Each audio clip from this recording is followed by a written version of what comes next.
What's going on, everybody? Today we're going to be installing the Baer Classic 11.65 inch rear drum to disc brake conversion on the 83 Oldsmobile Hurst. So if you've been following along this project, we did an unboxing on this. We also have the Baer Classic kit that's going to be going up front. This video is going to be installation of the rear kit.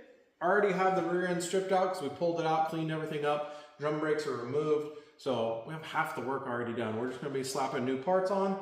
And definitely excited to change the look from those little crusty drums to these buttes. So I'll bring you in, show you everything that comes in the kit. There's a couple things, shock assembly, relocation bracket. We're not going to need that because we're running coilovers on this. But I'll bring you in, show you everything that we got with this classic kit, and then we'll get to installing. Here we go. All right, like I said, I'd bring you in. So this is the Baer Classic Series 11.65. They make it in a smaller diameter as well, depending on what size rim you're trying to run. We're going to be running 18s on the Oldsmobile, so I went with the biggest one they sell in the Classic Series. Just give you a little feedback. There's obviously crazier, more high performance brakes that you can get. The reason I chose to go with the Baer Classic Series is this is a direct bolt-on, even though it's a drum to disc conversion. I'll show you the mounting brackets when we get in there. I know on the Camaro, I had to do some cutting and changing stuff. They went and changed these brackets and made it even easier for you. All your hardware is included. You got your easy color directions with pictures. For people like me, I need pictures. It always helps to still read the words because I kind of mess myself up sometimes. But we got our rotors, bingo, calipers, new pads, mounting brackets, boom, boom. We got our nice steel braided lines with the adapters to go right to your old style lines. That's awesome.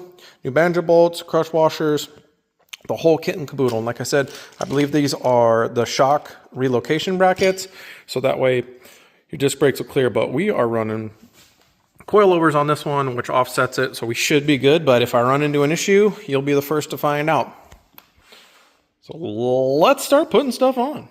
Give you one more disclaimer. So on this video, I am not going to bleed the brakes. I am still missing, it didn't come in time, my hard line to go across the rear end to tie into the factory. So I'm not going to be able to bleed it. We're going to get everything on. We'll show you how it all is, how it all looks like, clearance wise and all that. We'll throw a wheel on and everything. So let's get after it. I'll bring you in on this bracket. This will be the first thing. So I went ahead, cleaned up this hub, which I'll do on the other one so you guys can see what I'm talking about. There's going to be rust and grime. We cleaned the whole rear end, but you're still going to have to clean it a little more. Like I said, on my Camaro, I did this same kit, just older.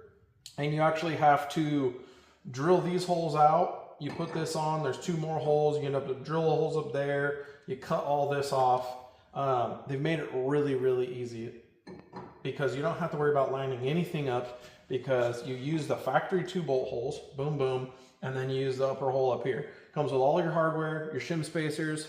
I'll throw those in there, show you what I'm talking about. But it's literally twice as easy as it was before, and it was super easy. So thank you for making things better. Said easy to use directions. We went ahead, we started with our service there. We're gonna go 4 of our 8 shims right there. They're gonna go to the back side. Our front 2 factory bolts, which we're reusing our factory bolts, which are right there because I pulled them off the rear end, are gonna get 1 washer on either one of those bad boys. And then where 1 5/8 bolt is going to go through there, bippity boppity, brackets on. So I'm going to get over there. We'll get all this stuff slammed on. And like I said, we're cooking with gas. So I'm hoping we get this all lined up. We're not going to have too many alignment issues because I may have to... Yeah, let's see. Let's check the bottom one. I'm probably going to have to open that up with the little tool just so that way we don't mess up that bolt. I don't want to mess any of that up. So both those guys are in there. We'll see if we can turn that. All right, so the rear end is just a little offset on that hole. So I'm going to pull the bracket off. Get the little die grinder in there, open up the bottom of it. That way we can just slide this guy right in there and we don't have any issues. I don't want to mess up any hardware. Keep it all pretty and keep it right.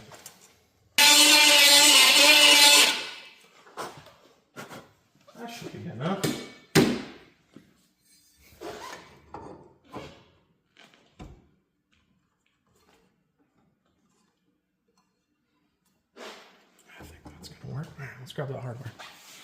All right. Well, here we go. Slide this bad boy back on there.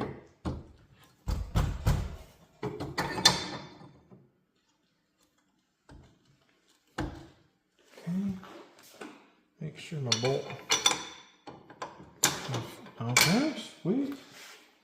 Well, then the instructions say install 4 required shim.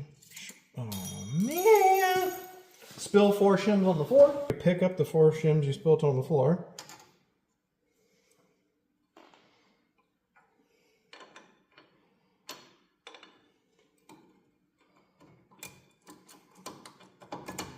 Boom. First try. You saw it. You saw it here first.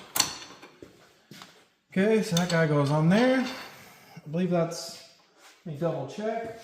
That's going to get torqued to 145 foot-pounds. So I'm going to go ahead, get these all on, get these snugged up. These obviously don't go to 145 foot-pounds. I don't know what they go to. I'm going to put them just, you know, quarter turn past snug, right before spot torque. And those will be great.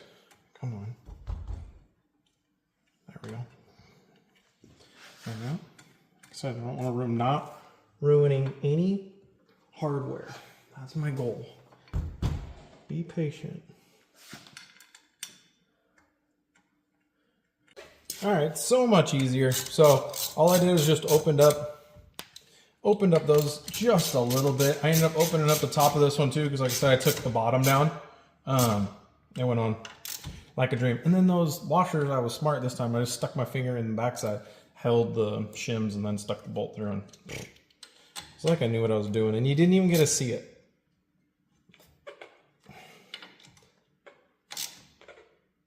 Yeah, I like that. Okay. Next step is going ahead and installing the brake pads into the calipers. We're going to go ahead and not do that right now.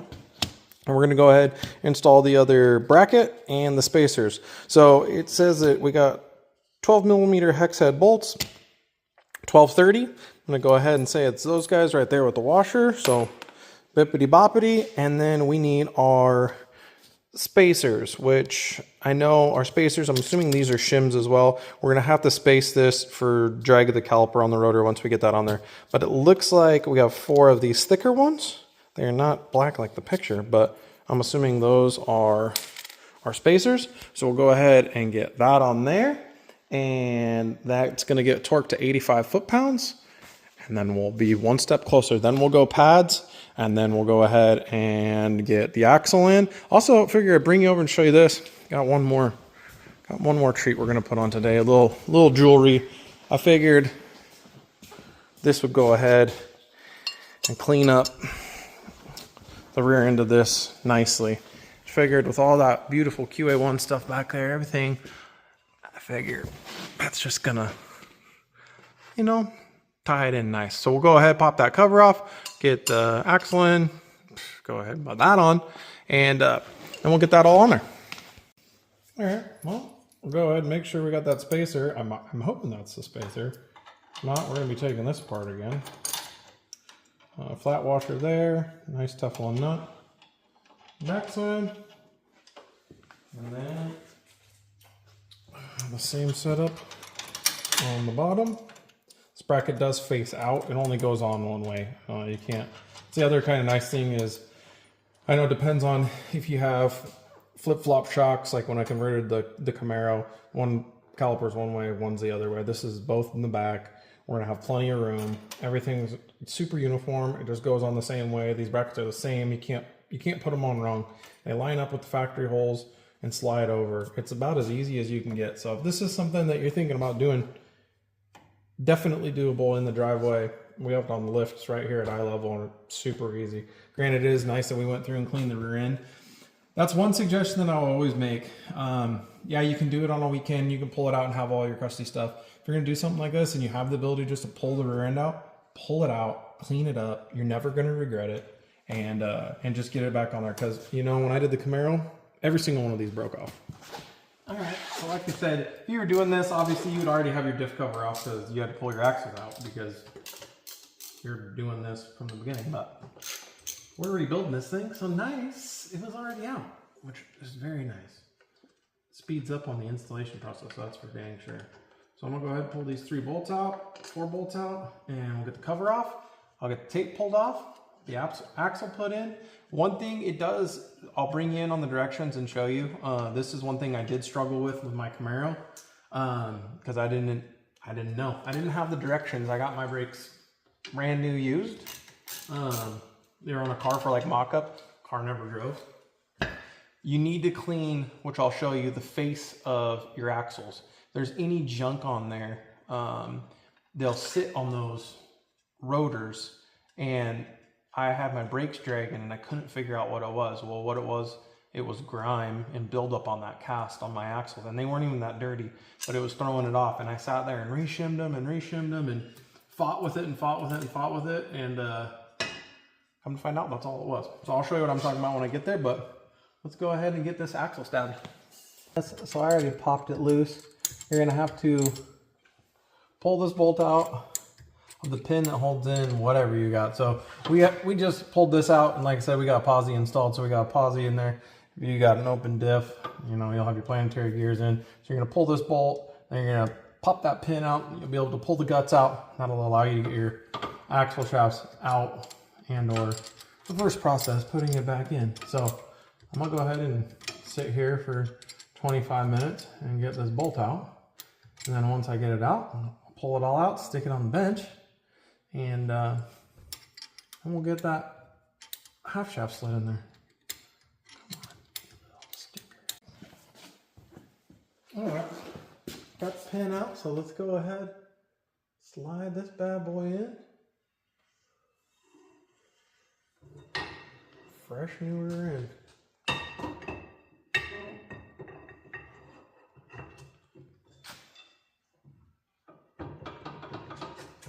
Boop. First try. Like the glove. Alright, perfect. I'll bring you in and let you see. So this is the pin. Boink.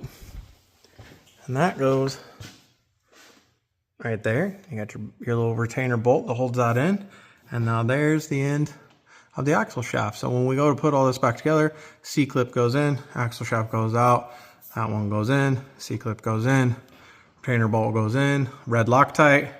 I had to get the red Loctite off that, but red Loctite, boom, suck that bad boy in, and that keeps it all in there. So when it doesn't come apart, except for when this blows up into a million pieces. But this is all fresh, new. We should be good to go. It shouldn't blow up. I don't know. We're probably not going to get enough traction to blow up. All right, so axle's in, and if you don't have the retainer bolt in, the axle can actually slide in all the way, which is too deep. So if you go, just because I just figured it out, you go to put this bad boy on, you gotta pick the right bolt pattern. This is a dual pattern, so it's 5x114 or 5x120.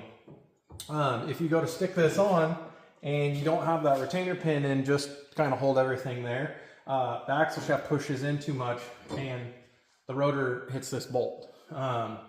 So when you go ahead, put everything on there tight, like I said, everything's good. You got clearance. I'll bring you in and show you clearance on everything because you obviously don't have any deflection. But what I was talking about is this face right here. So cleaning up this whole outside, what happened is I had a bunch of junk on there.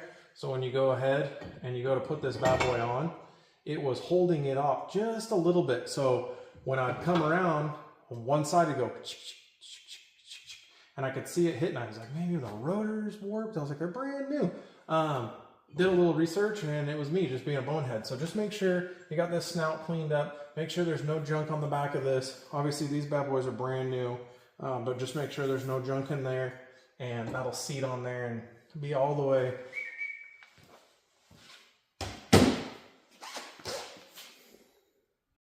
All right, so we're gonna go ahead and throw the rotor on. That way we can get ready to throw the caliper on. And like I said, you know what I'm gonna do? I'm sick of picking the wrong bolt pattern every single time. So I'm just gonna go ahead and put a little black mark on just one of them. If I pick a stud on that one, it'll be good to go.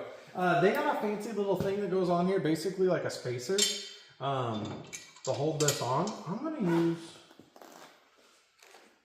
just gonna use these big nuts. I think that'll be good to go, because you want to suck this down against that face. So obviously don't put anything on there that's gonna mess up your studs, but these will be perfect. It's like the conicalness of these nuts. I'm gonna go find one more so we can do 3 and we'll be good boys, not bad boys. Then we'll go ahead and get that caliper on there and we're cooking with gas. Like I said, boom. One more lug nut, which makes 3. And 3 is a company. How you guys doing today? Yeah, doing pretty good. Gotta get this done. We gotta get this thing put back together. The whole reason I'm pushing on this thing so hard, we're still waiting on the motor, but we gotta get it back to full roller because we gotta get back on the Camaro. I know you probably are not watching this talking about my Camaro, but you know, people out there that have watched my other stuff, which I appreciate you. Just know that oh, look at that, boom. You know what we forgot to do? We forgot to follow direction number 2 and put brake pads in here. Also, what do you think? Kind of a little bit too late, but it's never too late. You think I should paint these black? So it's black and red to kind of go with the car? Or do you think the silver and red goes with the silver and red and everything else that's going down here? I kind of like them the way they are, but it also wouldn't hurt my feelings if they were black. I don't know. Shoot me a comment. What do you think? Let's do brake pads. I figured it all out, so now I can look cool. Obviously, I wouldn't wash my hands. I don't want to be touching this brake surface. I'll clean them all off when I'm done. But these little clips, they just push right on. That one went shooting off. Would have been a pretty good video. I was kind of bummed out. I giggled and laughed.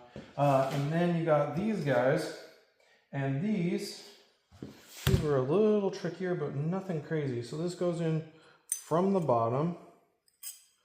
You put it up in there, and when you push it up, it goes up, and then it slides back. Slide back.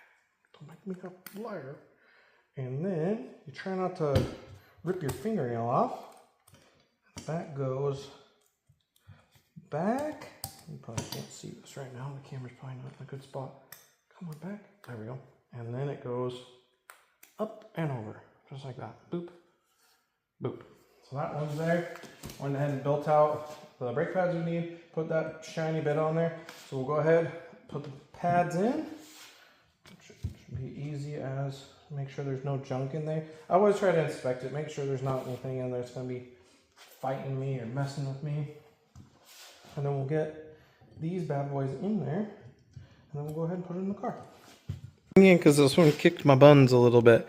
So you got your spring here. Put your spring up on the shelf, and then you roll the pad in like so.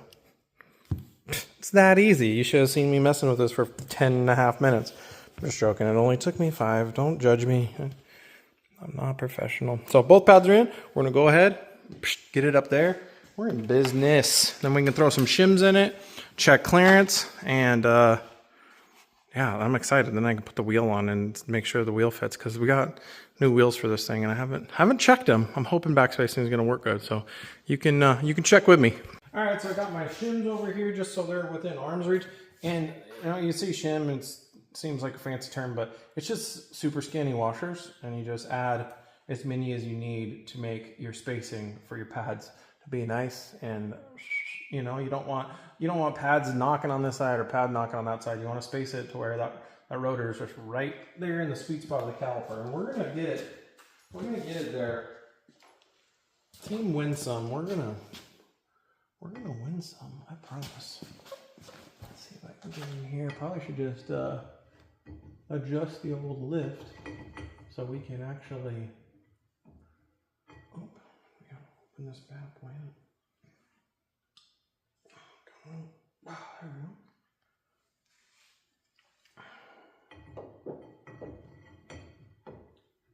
When you do this, go ahead and slide that bad boy all the way back. I just, assumed it was in the right spot. Win some, lose some. I'm going to do it right here in front of you, and that's what it's all about. I'm not going to re-record it so you don't think that I don't mess up, because I mess up a lot. But that's how I've learned how to do some of this stuff. I learned how to do most of this stuff. So Another one I went ahead and did, and I bet you someone out there caught it. If you can see this picture like a Where's Waldo, you'll know what I'm doing wrong. Bleeder's at the bottom, bleeder's supposed to be at the top. So this is the caliper for the other side. So bear with me again. We're gonna go ahead and build that other one, and then I'll get it on here. But I'm glad I noticed it now and not later. Team wins some, lose some. At least I noticed it before I got it all on there. Loctited. Tightened it. All right, well, it's on there. And like I said, so what you can see is, you see that spacing on either side? I need to put a shim in here to get this outboard more, so that way we're not rubbing. So what we'll do is we'll take this off. I'm probably gonna throw 2 shims in it, and then we'll tighten it back up and see how it looks. With that, I mean, that looks so much better. It's gonna look killer with the wheels on there, all the suspension. I should throw the diff cover on. Like I said, let's throw shims in it.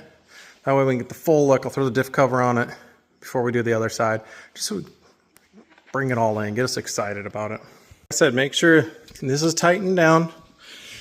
I threw those shims in there, so now look at the gap. Better. I think I could probably throw 1 more shim in it just to get it out a little bit more. That was 2. Those shims are super duper skinny. So 2 at the bottom, 2 at the top. I think I'm going to go 1 more. And I think we're going to be pretty good. And like I told you, just going to throw the diff cover on there. Look at that. It did just spice it up back there. Make it look like a race car. You know, but look at the seats. It's luxury. Rich burgundy. Look at that thing. It's so comfy, just sucks you right in. Interior's cherry on this thing too. It's gonna be a hoot. It's gonna be a nice plush luxury ripper. That's what we'll call it. Well, now we got it all spaced off. Like I told you, I threw another shim in there. So that makes 3. Bada boom, bada bing. Everything's tightened down. Everything's torqued. Busted out the old torque wrench. Now we're gonna be on to hoses and what's it. So we got 2 brand new banjo bolts. We got new crush washers. And then we got our support hose clamps and little hangers. I got these same, actually I ended up making these for my Camaro. But we're gonna go ahead and use the hose clamp that they provided, put it on the axle. I welded mine onto my rear end. You can do whatever you want, but this came with hose clamps. We're gonna get this up there, put on, brake lines on, brackets on. We're there. It comes with your super pictured, not colored, but picture directions. So let's go ahead and get this thing thrown on here. Go ahead and put this hose clamp somewhere where it's super convenient to tighten. So that way I don't get mad at myself like I normally do. Now I'm just gonna get it on there. I'm gonna suck it down with the impact, but I'm still gonna leave it loose. So that way, if we gotta move it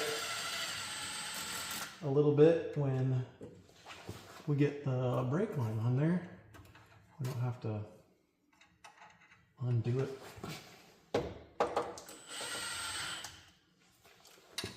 No, I probably would rather tack weld that on the rear end, but what are you gonna do? It's easy enough. It looks clean. Which way does it show? Yeah. Boop, that goes in there. Then you got your clip. We'll figure out, one of these bends one way and one of them bends the other way. So we'll see what works the best for what we're doing. So I figured it out. So it has a bend out, or if you flip it, it's a bend in. Bend out looks the best, and going up top. In the directions, it shows it going down below. But we have e-brake hookup on this one, so that's just not gonna, it's not gonna work like that. So I figure what we'll do is we'll kick that bend right off that little tab, just like that. Put the top one in there. We'll have plenty of clearance. We have a bump stop. There's no way we're gonna pinch our line. We got plenty of clearance there. Plus there's a nice little rubber isolator. I am gonna scoot this out just a little bit more. And then we'll be, I think, golden delicious. Like I said, there it is. I think that's gonna work perfectly good. Like I said, we got a bump stop. We're not gonna pinch no line here. We got a little rubber isolator. We got room there. I scooted that out a little bit. Good to go. All we have is e-brake cable to hook up. Bada boom. And this side is 100% complete. So here's everything that I've pulled out to do this job. So this is all the tools that you need. Nothing crazy. Like I said, this little guy has just come in handy so much. And I only use the impact to do the dang old hose clamp. So we're gonna get this to the other side and get the other side of the brakes done. I figure I bring you in on this. This might be something that, you know, you guys would be interested in. So these e-brake cables just look like doo-doo. So what I did is I went and took my electrical tape. You know, in a past life I used to do telecom work. So I'm gonna go ahead and shingle that bad boy and just wrap this whole thing just to make it look clean. It'll be a nice wrap on there. It'll make it sanitary, so that way it doesn't look like doo-doo butter with all this old stuff.